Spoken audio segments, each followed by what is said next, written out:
Vous êtes dirigeante ou dirigeant de TPE? Vous êtes intéressé par les enjeux et les défis des très petites entreprises? Vous souhaitez qu'on parle plus et mieux de ce que vous vivez au quotidien? Sortez de l'anonymat.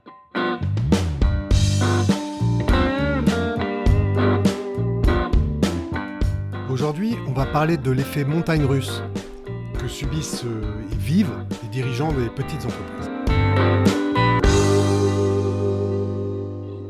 Vous écoutez les podcasts Ma vie de patron, la chaîne des dirigeants de petites entreprises.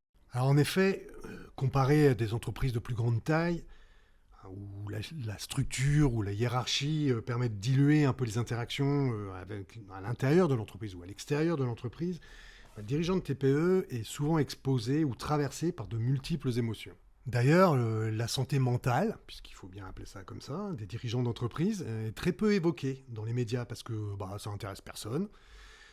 Il a fallu des vagues de suicides chez les agriculteurs, dont je rappelle qu'ils sont chefs d'exploitation et donc chefs d'entreprise, pour que l'opinion daigne s'intéresser à ce sujet. Et la cause principale de ce risque psychosocial, c'est souvent la solitude du dirigeant d'entreprise. Face à de multiples défis, les jugements, les remises en cause, éventuellement des harcèlements, enfin des choses comme ça. Donc c'est un enjeu assez important pour les très petites entreprises.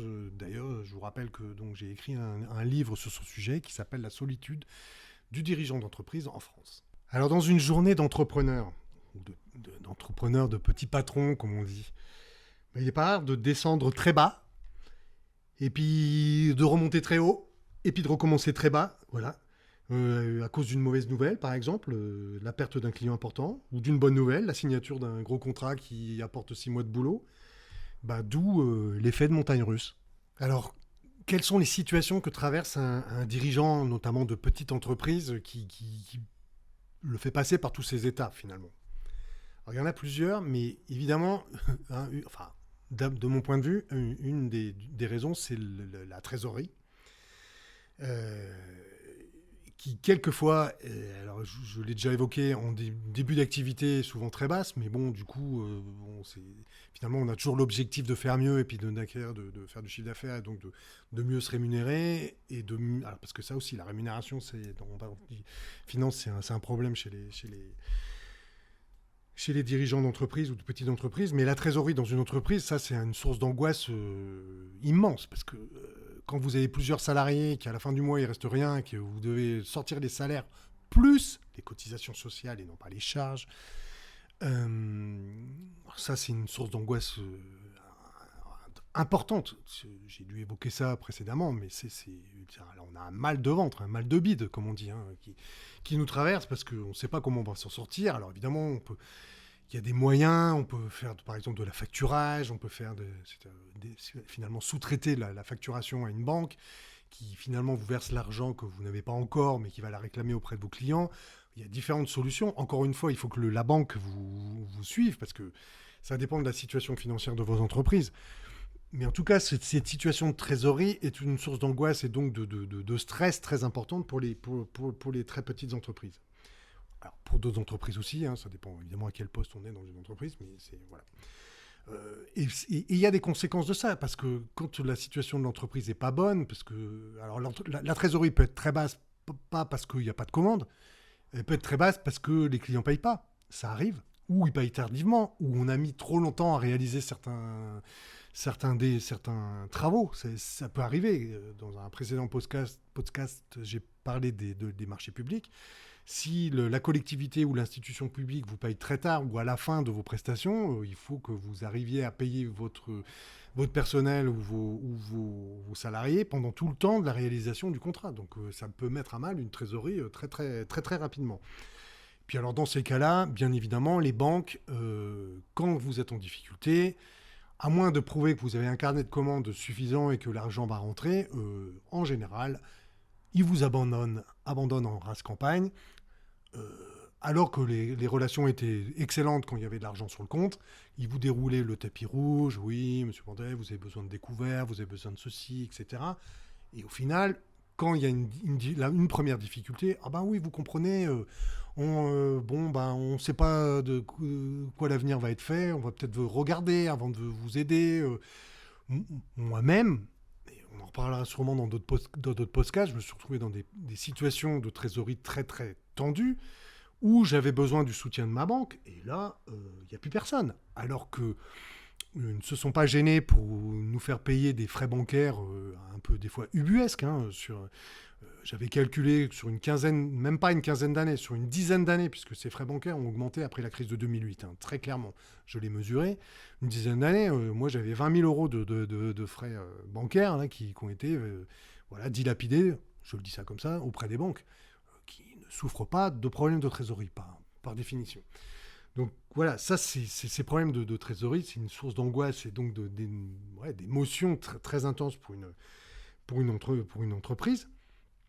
J'ai connu évidemment beaucoup d'amis, collègues, chefs d'entreprise qui ont vécu ces situations-là, quelquefois au bord du dépôt de bilan, où tout le monde les lâche, notamment une amie, je sais, qui m'avait dit, ben voilà, je vais au tribunal de commerce pour déposer le bilan parce qu'il n'y a plus d'argent.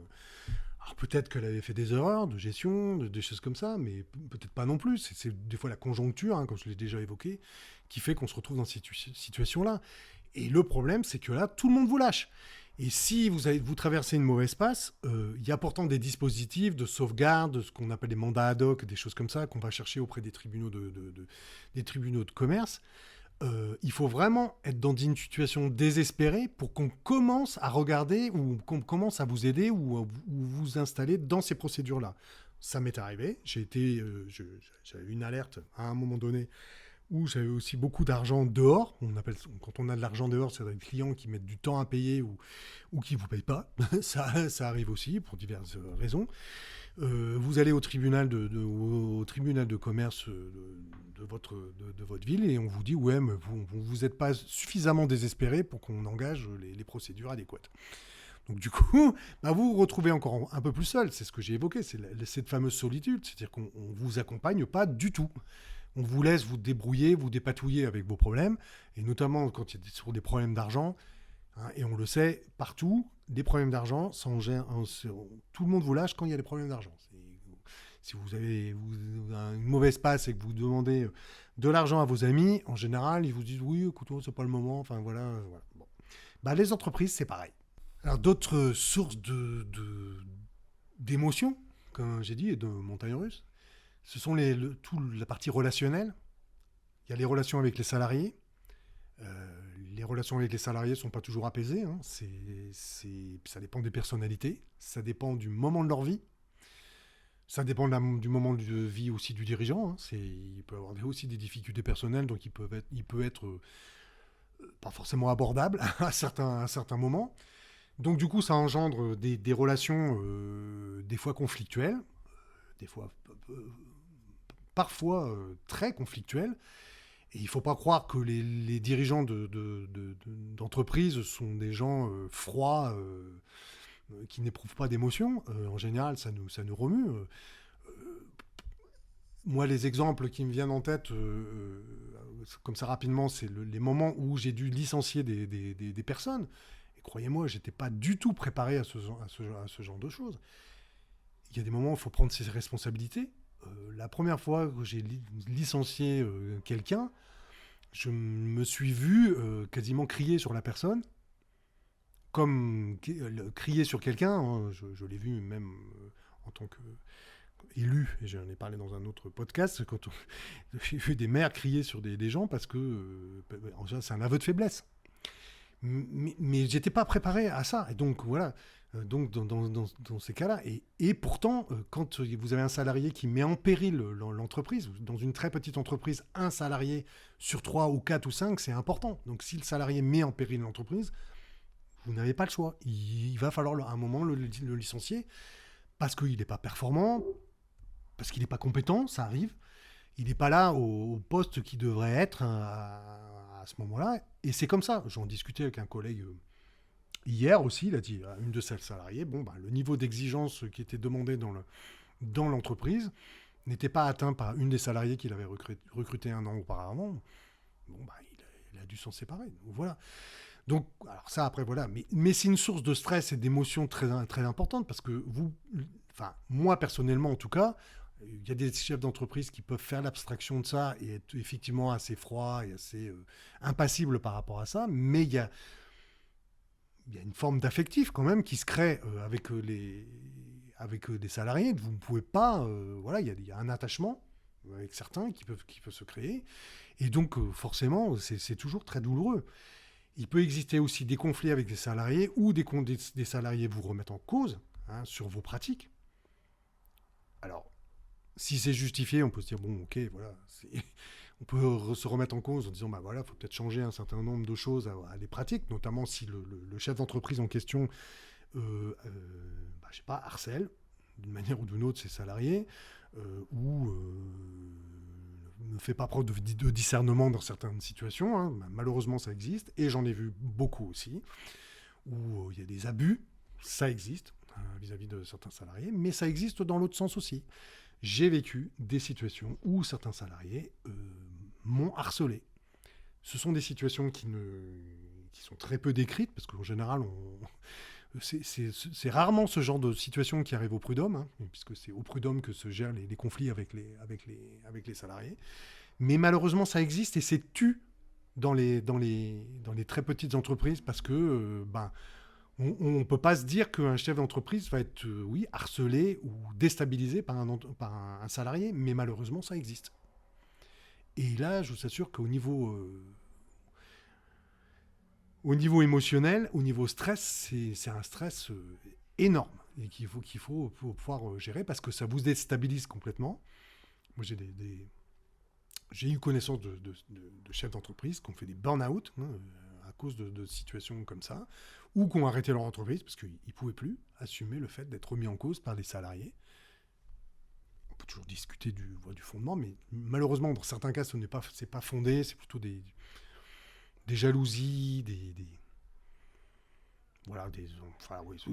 c'est sur des caractères pas fondés qu'il y a des remises en cause comme ça, donc il y a un mauvais relationnel entre un salarié et son dirigeant, mais il faut voir que le dirigeant, lui, il doit gérer le reste à côté, et donc ça lui génère un stress très très important. Pour continuer sur ce caractère relationnel, qui est forcément, parce que quand on du relationnel avec d'autres êtres humains, ça génère tout type d'émotions. On peut, encore une fois, être chef d'entreprise et on éprouve un certain nombre de choses. La relation au client est évidemment, même si on peut l'encadrer avec une pratique commerciale, une relation client, puisque c'est très bien décrit la relation client, on a un relationnel avec les clients qui peut être parfois difficile. On a des clients qui sont difficiles. Il y a des clients qui sont procéduriers, par exemple. Et donc ça, des fois, c'est très compliqué. Il y a des clients, et encore une fois, alors j'ai eu le cas, et j'en ai discuté avec un collègue récemment, où un client a remis en cause son intégrité, et pour lui, c'était la ligne rouge. On ne peut pas remettre l'intégrité C'est vrai que moi, on remet mon intégrité en cause, c'est juste pas possible, quoi. Je fais le mieux que je peux, peut-être quelquefois, ce qui a été proposé n'a été mal fait ou il faudrait le faire autrement, mais remettre en cause l'intégrité de quelqu'un, ça atteint quelqu'un. Et des fois, avec certains clients, ça part en vrille pour des raisons très, très, très superficielles. Il m'est arrivé la voix de me fâcher avec un consultant à un moment de la vie de l'entreprise. Pour une raison bête, c'est-à-dire que il y a eu une prestation de consulting qui a été effectuée sur l'entreprise, qui s'est très bien passée. On a sympathisé avec le consultant en question, en allant jusqu'à une certaine amitié finalement, voilà, parce qu'on a un partage de valeurs, etc. sur l'entreprise. Alors lui, il avait été dirigeant de très grandes entreprises, donc évidemment, mais voilà. Et puis, pour son activité, lui, il m'avait commandé un certain nombre de prestations dans le domaine de la communication. Et comme souvent je fais, je délègue une partie de la prestation à mes salariés ou à un ou une de mes salariés. Et lui avait fait la même chose de son côté. Avec, ça. Et en fait, la relation entre les deux personnes ne s'est pas bien passée du tout. Mais vraiment pas du tout. Et donc du coup, et là ça a été effectivement une erreur, je lui en fais part par mail en disant, ben voilà, il y a eu une remise en cause chez moi, voilà. Et il a pas apprécié du tout. Et du coup, il a bloqué toutes les prestations, voilà, en disant qu'elle allait porter plainte au tribunal, etc., etc. Enfin, voilà. Petit parti en vrille pour, voilà. Ça arrive de temps en temps. Bon, c'est un cas. Oui, je suppose que plein de chefs d'entreprise vivent ce genre de choses avec des clients. Bon, ça s'est bien terminé parce que j'ai une autre de mes salariés qui est intervenue, voilà, comme médiatrice finalement. Voilà, mais c'était parti loin quand même. Et là, c'était une source de stress immense parce que je me voyais avec un trou dans la trésorerie, on en parlait tout à l'heure, un certain nombre de milliers d'euros que je pouvais pas me permettre, quoi. Et bon, ça s'est bien terminé. On s'est pas parlé pendant des années, puis on s'est retrouvés, voilà, des années après. Mais quand même, voilà, c'était une source de stress très importante. Bon, puis on a des clients aussi. On ne devrait pas, hein, en tant que chef d'entreprise, mettre de l'affect dans les relations qu'on a aux clients. On devrait, comme une fois, être très froid, très. Voilà, enfin, moi, personnellement, j'ai du mal. Et je sais qu'il y a plein de chefs d'entreprise qui sont dans ce cas-là. On a des clients qu'on suit pendant des années, par exemple. J'ai des clients que j'ai eus pendant 20 ans. Et puis, tout d'un coup, ils décident de partir ailleurs. Ben, croyez-moi, et je suis pas le seul, on prend un coup. Hein, voilà. On a des relations quasiment d'amitié avec certains, et des fois avec des collectivités locales, des personnes dans des collectivités locales, qui vous disent, ou qui vous disent pas d'ailleurs, qui partent ailleurs. Ils ne vous disent pas. En plus, dans les collectivités locales, dans un autre podcast, on parlait des marchés publics, ils vous disent pas qu'ils lancent un appel d'offres, alors qui est même pas un appel d'offres public d'ailleurs, et qui vont contracter avec un de vos concurrents, qui est même pas dans la même région en plus, et qui vous abandonne comme ça au bout de 20 ans. Alors ça, enfin, moi personnellement, je prends un coup là, un coup dans le foie, comme on dit, un coup dans le bide, hein, parce que c'est. Mais merde, qu'est-ce qui s'est passé? Alors après, vous pouvez temporiser en vous disant, ouais, bon, bah, ils nous ont fait confiance pendant 20 ans, peut-être qu'on va pas garder la place là par rapport à d'autres concurrents, mais quand même, quoi, on aurait bien aimé qu'on vous explique pourquoi. Pourquoi ils partent ailleurs. Et d'ailleurs, en général, je me fends d'un petit mail à la personne ou aux personnes concernées pour leur demander des explications. En général, j'en ai pas. Alors, dans la même veine, une sorte de relationnel, finalement, c'est la relation à la concurrence. Autant la concurrence est normale et devrait être stimulante, quelquefois elle est assez malsaine. Ça dépend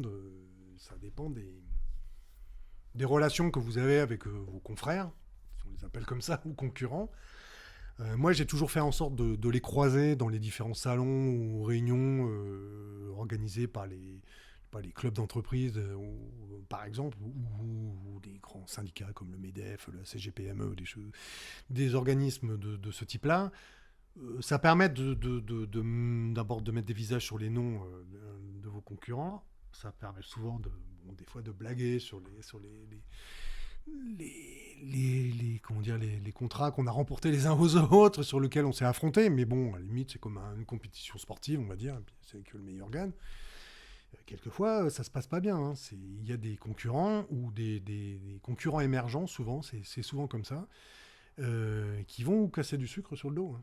Dans votre dos, en disant vous faites mal votre travail, tout ça. Alors je suis toujours refusé de faire ça. C'est-à-dire que je parle jamais mal de mes concurrents. Parce que, justement, vous ne pouvez jamais savoir ce que le concurrent va raconter sur vous. Hein. Ce qui ne veut pas dire qu'on fait tous bien ou très bien, mais au moins que voilà, on respecte.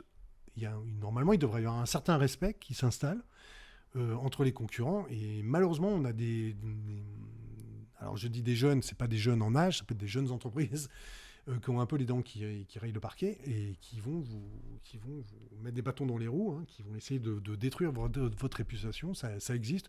Alors, en général, ils font pas trop long feu parce que c'est comment dire, c'est assez mal perçu. Les gens qui crachent leur venin sur d'autres personnes. Heureusement, mais quand même, ça existe. Donc ça, c'est une source de stress. Ça peut être une source de stress assez importante parce que dans certains cas, moi j'ai certains collègues qui ont vécu des gens qui tapaient fort sur eux, des concurrents qui tapaient fort sur eux et sans justification, quoi. Enfin voilà, sans justification réelle, c'est-à-dire voilà.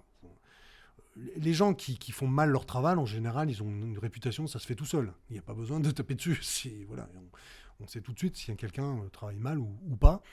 Mais quand c'est juste pour prendre la place ou prendre des parts de marché, c'est déjà plus. Voilà, c'est pas correct. Voilà. Il faut que ça se passe à la loyale. Voilà, moi, je dis que c'est comme une compétition sportive. Il y a des moments où on est mieux en forme. On va courir un 100 mètres plus vite que l'autre.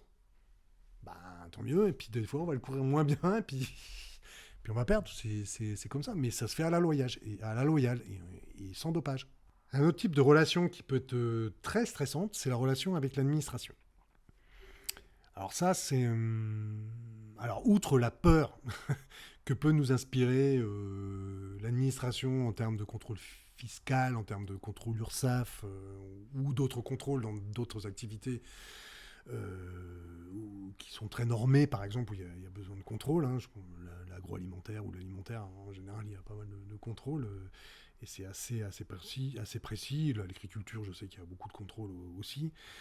Nous, dans le secteur de la formation, par exemple, on a des contrôles sur la formation. Donc voilà, donc c'est un facteur de stress. Donc on va pas le nier. Donc on essaie de faire le mieux possible, mais des fois on a une administration qui n'est pas tellement conciliante. On va dire ça comme ça pour être poli. Et ça génère d'un stress immense, parce qu'on a l'impression qu'on est dans le collimateur d'un inspecteur, d'un contrôleur, pour une raison non justifiée. Moi, dans ma pratique, j'essaye de faire les choses au mieux et dans le cadre de la loi. Je ne pense pas oublier grand-chose. En plus, on est aidé dans nos pratiques par des experts comptables, par des avocats qui nous permettent d'être dans les clous tout le temps. Mais bon, voilà, on peut oublier des choses ou ne pas avoir vu certaines situations. Et vu la complexité de certaines démarches administratives, des fois, c'est compliqué de savoir comment faire. Notamment, je me souviens d'un contrôle URSSAF assez terrible il y a quelques années où on m'a reproché d'avoir cumulé certaines aides, notamment dans le cadre du statut de la jeune entreprise innovante, qui est un statut qui permet à des startups de pouvoir développer des produits innovants. Donc on a une exonération de charges sur les personnes qui font de la recherche et développement. Et les URSSAF, dans les années qui ont suivi, ont décidé que ce n'était pas cumulable avec ce qu'on appelait les lois Aubry et puis les lois Fillon sur les bas salaires. Et donc ils avaient décidé que ce n'était pas cumulable. Or, il n'y avait aucun écrit. Il y avait un vide juridique, en fait, qui faisait qu'il ne pouvait pas s'appuyer sur aucun écrit législatif en disant c'est pas cumulable. Parce qu'à la limite, bon, voilà, le législateur décide que c'est pas cumulable, c'est pas cumulable, point barre. On peut en penser ce qu'on en veut, mais c'est pas cumulable. Mais en l'occurrence, il n'y avait pas. Et donc, je me suis trouvé en face d'un inspecteur de l'URSSAF ou d'un contrôleur d'URSSAF qui me dit non, de toute façon, nous, on n'a pas de circulaire qui nous dit ça, donc vous pouvez pas. Donc, redressement de 5 000 € à l'époque, mais moi, 5 000 € pour une très petite entreprise, c'était très important. Et en plus, inscription au privilège. Alors, l'inscription au privilège, c'est-à-dire qu'on bloque votre compte et on prélève, peu importe si vous avez de la trésorerie ou pas. Et pas d'explication, c'est comme ça. Alors là, vous avez beau pleurer tout ce que vous voulez, il n'y a personne qui vous entend. C'est comme ça, monsieur, voilà. Et d'ailleurs, en matière de cotisation, de charges, cotisation sociale, et choses comme ça, tout ce qui est du ressort du social, il n'y a pas d'appel possible. C'est comme ça, où ils vous foutent dans la mouise et vous ne pouvez pas faire appel. Comme par hasard, quasiment 2 semaines après, je reçois une notification de contrôle fiscal, de contrôle URSSAF. Pardon. Et donc, j'ai une inspectrice, donc évidemment, contrôleur ça, une inspectrice qui vient et qui commence son inspection en fonction des éléments que j'avais, évidemment. On avait tout préparé avec le cabinet comptable sur la partie, voilà. Au début, elle me dit oui, ok, c'est bien, c'est ça. Au bout de 2-3 heures, elle me dit effectivement, il y a un problème, je crois qu'on vous doit ça, parce qu'effectivement, il y a ça et ça. Au bout de la journée, et où elle est restée 2-3 jours, je ne me souviens plus. Et au bout de plusieurs journées, elle me dit en fait, vous avez raison, vous aviez raison, on vous doit ce qu'on vous a demandé. Parce que vous aviez droit de cumuler les deux aides compte tenu de votre activité, du statut de jeune entreprise innovante et puis de la grille de salaire que vous appliquez dans l'entreprise. Et donc il a fallu tout ce pataquès, toute cette remise en cause pour récupérer ce qui était dû par l'entreprise, quoi.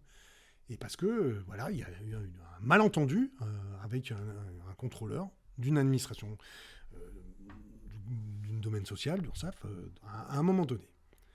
Dans une deuxième situation, je me suis retrouvé aussi dans un problème un peu équivalent, mais là, c'était pas un contrôle là, d'une organisation nationale comme l'URSSAF ou le fisc.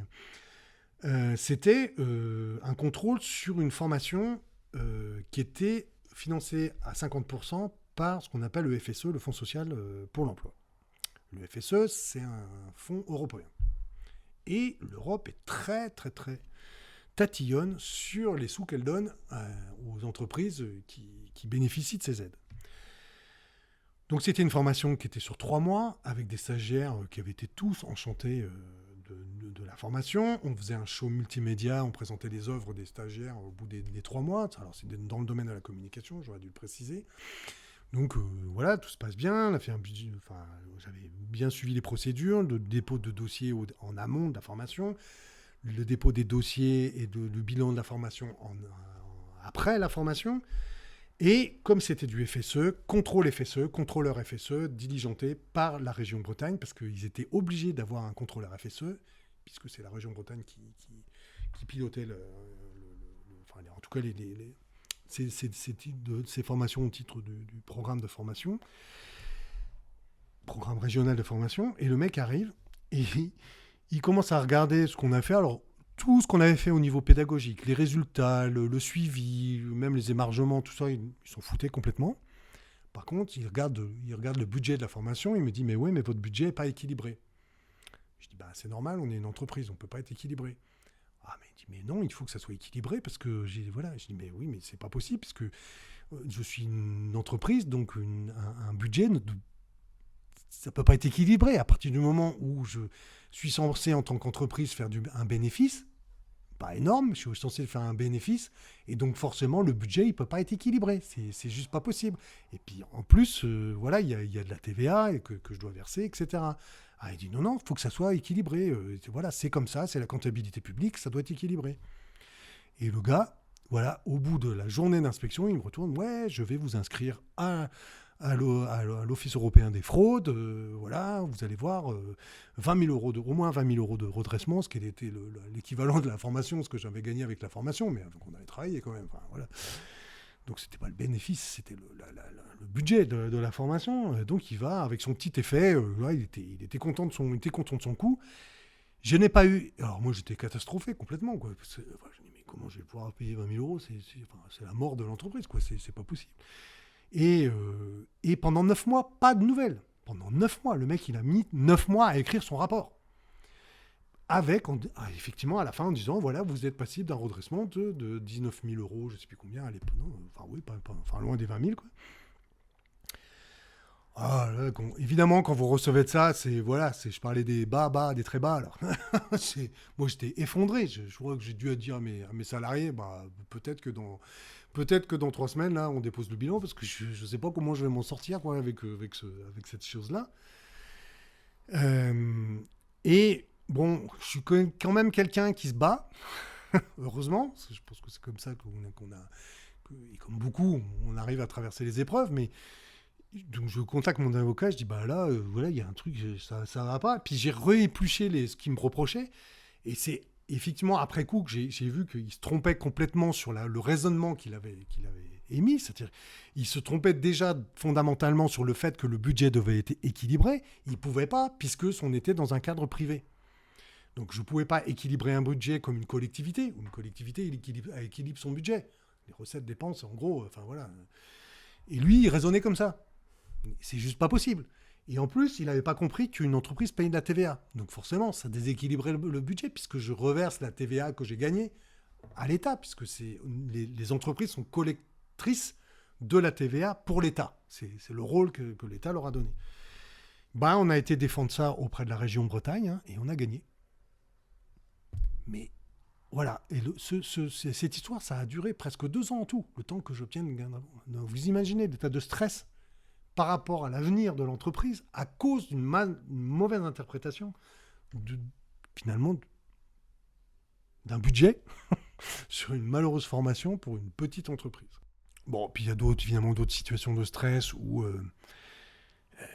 alors qui sont plus ou moins graves en fonction de l'activité hein, des entreprises, mais des fois on a des plantages techniques, on a des plantages de serveurs. Chez nous, dans l'informatique, par exemple, donc je te cite et quelquefois, c'est pas de notre fait, des fois ça l'est. Une mauvaise calibration d'un serveur, des choses comme ça. Et quand ça vous arrive en plein mois d'août, je peux vous assurer que ça fait mal. Là, c'est une source de stress énorme. Bon, donc, on essaie de faire jouer les assurances, mais des fois, ça fonctionne pas. Donc, voilà, il faut rembourser les clients qui vous réclament des dommages, c'est normal. Vous ne savez pas assurer la continuité technique de certaines choses, donc où vous n'avez pas fait ce qui était décrit dans le contrat. Ça peut arriver, mais des fois pour des processus un peu aléatoires, comme des plantages, voilà. Ou il y a une malfaçon. Alors évidemment, dans le bâtiment, des fois, ça arrive. Hein, il y a une malfaçon sur une maison, sur une dalle, sur des fenêtres, enfin, des choses comme ça. Ça peut faire mal hein, pour une entreprise. Donc, bon, ils ont des assurances aussi pour ça, mais des fois pas. Et là, ça fait très très mal. Nous, ça nous est arrivé, on a produit des étiquettes avec des codes barres dont les codes barres ne fonctionnaient pas. Quand il y a 5 000 ou 10 000 ou 50 000 étiquettes en l'occurrence qui sont émises, ça fait mal. Faut les remplacer, hein. Faut les refaire. Il n'y a pas à tortiller. Donc quand on a des bonnes assurances et qu'on argumente assez bien auprès des assurances, on arrive à récupérer une partie, mais des fois on perd. Donc ça, c'est des cas de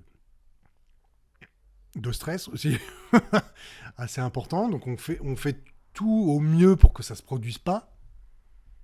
Mais quelquefois, c'est des fois Alors, il peut y arriver qu'il y a des malveillances de certains salariés. Hein, j'en ai parlé tout à l'heure. Ça peut arriver. Mais moi, ça m'est jamais arrivé hein, ce genre de situation. J'ai eu même dans l'entreprise de mes parents, dans le bâtiment, où il y a eu des malveillances de certains salariés hein, qui produisent volontairement certaines malfaçons sur certaines réalisations, alors dans la couverture, la charpente, des choses comme ça.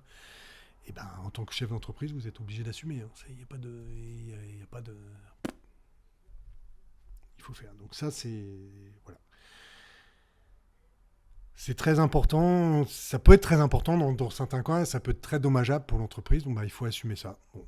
On essaie de bien se couvrir avec les assurances quel que soit le domaine d'activité. Hein, parce qu'on ne sait jamais, ça peut y arriver n'importe quoi. Et il faut anticiper et se couvrir le mieux possible pour pouvoir éviter ce genre de stress.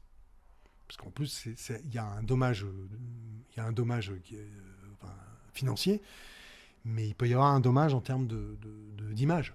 Voilà, et celui-là, il est beaucoup plus difficile et de réputation. Il est beaucoup plus difficile à assumer. Comme on dit, hein, il ne faut pas ne pas avoir de casserole au derrière, pour être poli, pour pouvoir continuer le mieux possible. Et puis, il y a les causes de stress extérieures, j'allais dire, à l'entreprise, mais qui sont internes pour le chef d'entreprise, qui sont des fois les situations familiales, ou ce que vit le chef d'entreprise à l'extérieur de l'entreprise.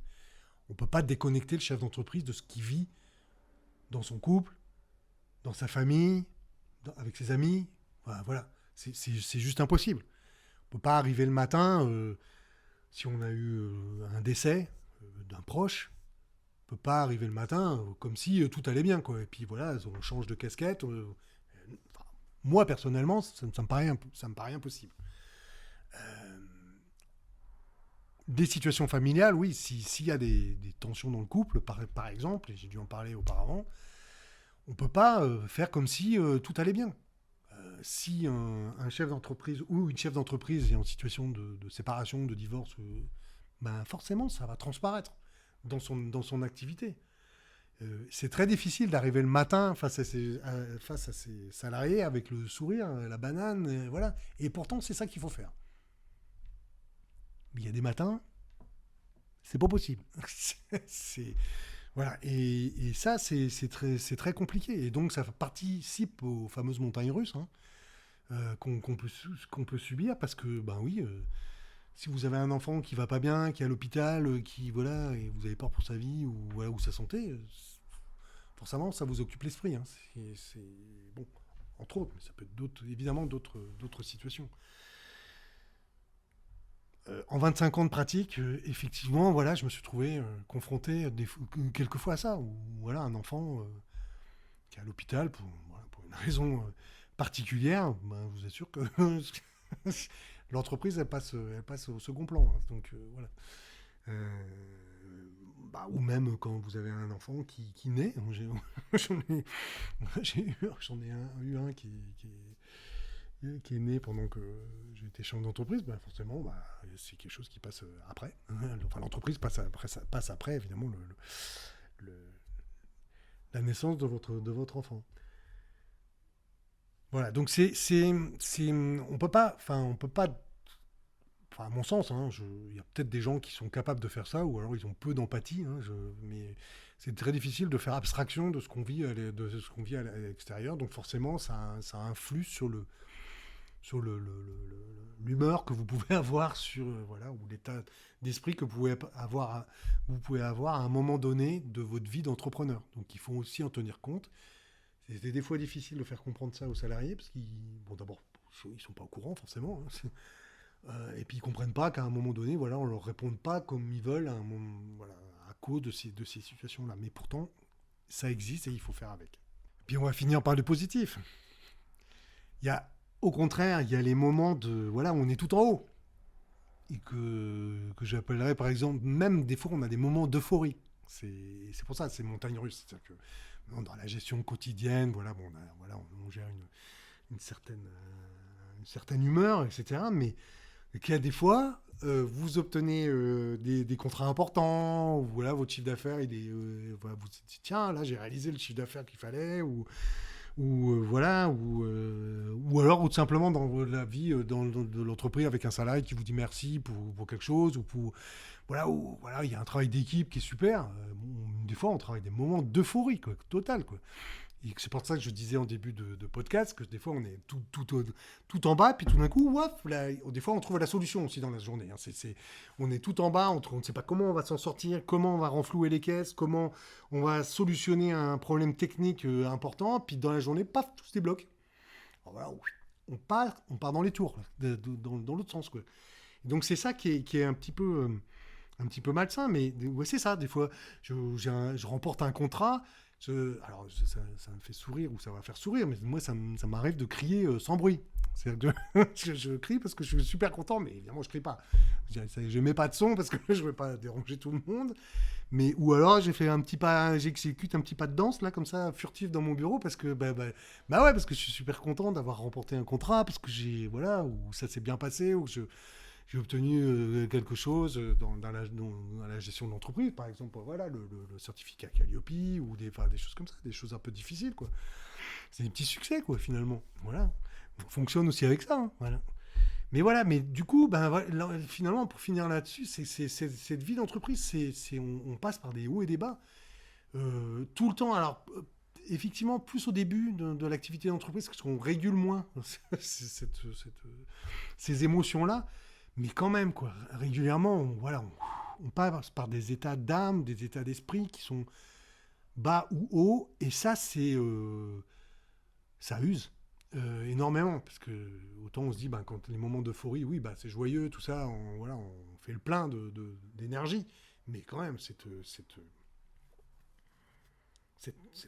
amplitude de stress, dans un sens ou dans l'autre, est quand même assez éprouvante, enfin, en termes d'énergie. Et enfin, à mon avis, moi, je trouve que dans beaucoup de très petites entreprises, ça caractérise beaucoup de chefs ou de chefs d'entreprise qui passent par ces états-là. Et je pense que quand on fera les podcasts, qu'on interviewera un certain nombre de nos collègues, j'ose imaginer qu'ils vont nous parler de ce type d'émotion-là. Alors en conclusion, c'est vrai que du fait de sa situation au centre de l'entreprise, le dirigeant de TPE, il subit beaucoup de ces émotions négatives ou positives très intenses qu'il doit apprendre à encaisser ou à réguler, parce que c'est ça un peu tout l'enjeu, parce que c'est vrai qu'au bout de 25 ans, 30 ans, il faut quand même apprendre un peu à réguler ça, mais c'est pas toujours possible. Le fait est que c'est que malheureusement, il ou elle reste assez seul face à ces situations-là. Et c'est vraiment ça, pour moi, c'est vraiment le cœur du problème et le cœur du sujet, c'est que cette solitude du dirigeant d'entreprise, elle est présente tout le temps, et notamment face à ces émotions-là, et qui sont très intenses. Alors, on peut dire, il existe aujourd'hui des associations qui créées assez récemment d'ailleurs, pour aider qui accompagnent des entrepreneurs dans cette situation-là. Il y a la PESA en particulier, ou 60 000 rebonds. Enfin, commence à y avoir une conscience dans l'opinion, on va dire, que les dirigeants d'entreprise sont des êtres humains comme les autres. Et que, comme les salariés, il y a un risque psychosocial. Le risque psychosocial, il est listé dans tous les risques qu'on doit caractérisé dans le document unique. Un chef d'entreprise, c'est pareil. Il a aussi ce risque-là, et peut-être plus, je sais pas, mais enfin, en tout cas, je trouve que évidemment, ça dépend du chef d'entreprise. Mais enfin, il faut prendre en considération cette situation-là, et qui est particulièrement vraie, je pense, dans les très petites entreprises, parce que l'amplitude des émotions qu'on subit, qu'on apprend à encaisser et à réguler, est plus intense que dans les grandes entreprises, où finalement, comme je l'ai dit en début, la délégation auprès de personnes qui sont en charge d'une partie de la gestion de cette entreprise fait que le dirigeant d'une grande entreprise ou d'une certaine taille ne reçoit pas de pleine face en fait toutes ces situations-là. Donc là, la santé mentale des dirigeants, aujourd'hui, c'est plus une option. Il faut que l'économie française en prenne compte, parce que ça a un impact aussi sur la performance des entreprises. Les TPE représentent 1 million de dirigeants d'entreprises. Il était temps qu'on parle de ces femmes et de ces hommes qui produisent une partie non négligeable des richesses de ce pays. Je vous dis donc à bientôt pour d'autres podcasts sur les TPE.